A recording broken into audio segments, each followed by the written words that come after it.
پھر ایک مرتبہ حضرت علی تشریف لائے اور انہوں نے فرمایا کہ اللہ تعالیٰ نے اب وسعت دی ہے، کیا ہی بہتر ہو کہ تم ہر چیز سے ایک سا نکالو۔ اسی طرح ایک روایت حضرت ابو ہریرہ رضی اللہ تعالیٰ عنہ کی ہے جس میں ایک سا گیہوں کا تذکرہ ہے۔ گیہوں کا رواج رسول اللہ صلی اللہ علیہ وسلم کے زمانے میں نہیں تھا یا کم تھا۔ خلفائے راشدین کے زمانے میں حجاز مقدس اور جزیرہ عرب میں اس کا استعمال عام ہوا، اور پھر دیگر اشیاء کے ساتھ اس کی مقدار کا تعین بھی ہوا۔ اس سلسلے میں کتب حدیث میں حضرت امیر معاویہ رضی اللہ عنہ کے تعلق سے یہ روایت موجود ہے، جسے امام بخاری، مسلم، ابو داؤد، ترمذی، نسائی، ابن ماجہ نے حضرت ابو سعید خدری رضی اللہ عنہ سے روایت کی ہے۔ حضرت ابو سعید خدری رضی اللہ تعالی عنہ فرماتے ہیں، رسول اکرم صلی اللہ علیہ وسلم کے زمانے میں اور اس کے بعد ہم ہر چھوٹے بڑے آزاد اور غلام کی طرف سے صدقہ فطر میں کھانے، پنیر، جو، کھجور اور کشمش میں سے ایک ایک سا دیتے تھے۔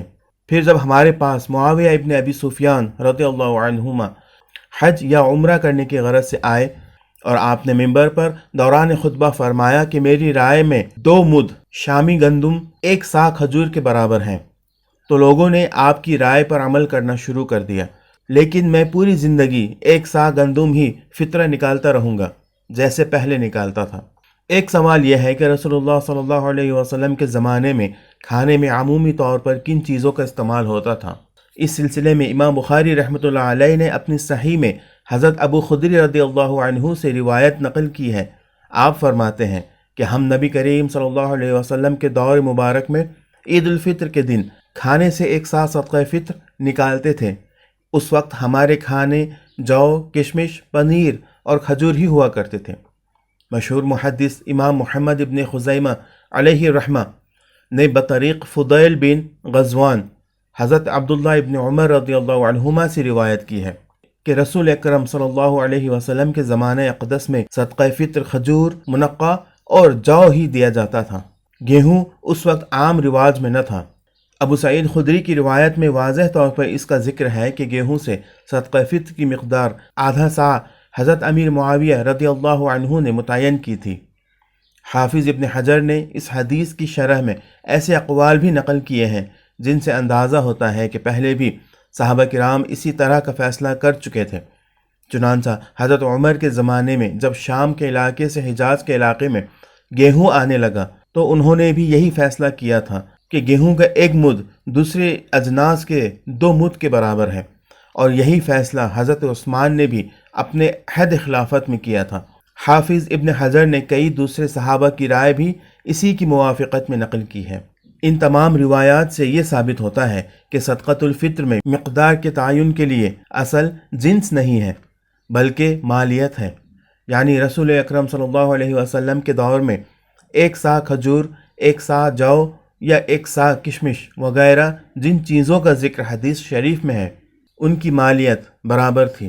حسن کہتے ہیں کہ ابن عباس رضی اللہ عنہما نے رمضان کے اخیر میں بصرہ کے منبر پر خطبہ دیا اور کہا، اے روزے دار، اپنے روزے کا صدقہ نکالو۔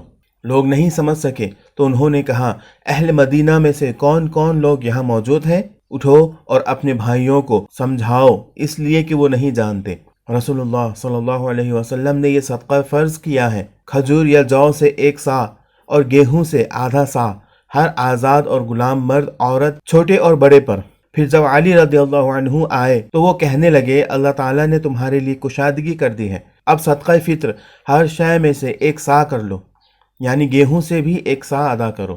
ان احادیث سے یہ واضح ہے کہ رسول اکرم صلی اللہ علیہ وسلم کے زمانے میں صدقہ فطر کھجور، منقع جو سے ادا کیا جاتا تھا۔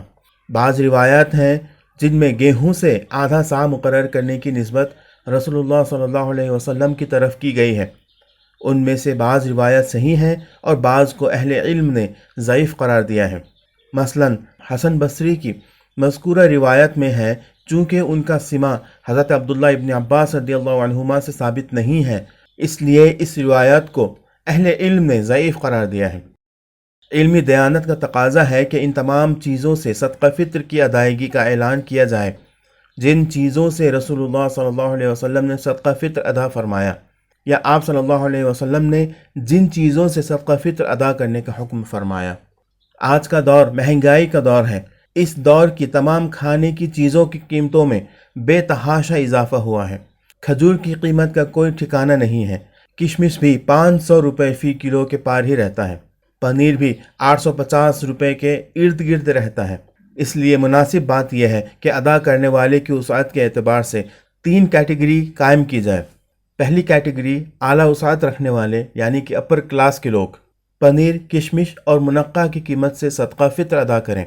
اسی طرح معاشرے کے درمیانی وسعت رکھنے والے یعنی کہ مڈل کلاس لوگوں کے لیے کھجور سے صدقہ فطر نکالنے کا موقع ہے۔ وہ معاشرے کے فقیر لوگوں کی رعایت کرتے ہوئے صدقۃ الفطر نکالیں۔ عام آدمی کے لیے یہ گنجائش رکھی جائے کہ وہ جو یا گیہوں سے صدقہ نکالیں۔ اس میں بھی گیہوں اور جو میں سے جو کے 1 سا کی قیمت کو احتیاطاً ترجیح دی جائے۔ جواز کی حد تک آدھا سا گیہوں یا اس کی قیمت کا بھی تذکرہ کیا جائے تاکہ عمل رسول صلی اللہ علیہ وسلم کی اصل شکل میں فی الجملہ اتباع بھی ہو جائے اور عام افراد کے لیے آسانی بھی رہے۔ آج کے لیے اتنا ہی۔ اللہ تعالی ہمیں ان معاملات میں سمجھ بوجھ عطا کرے اور اللہ کے رسول علیہ السلام کی سنت کو ہمیں زندہ کرنے کی توفیق عطا فرمائے۔ آمین۔ وآخر دعوانا ان الحمد للہ رب العالمین۔ السلام علیکم ورحمۃ اللہ وبرکاتہ۔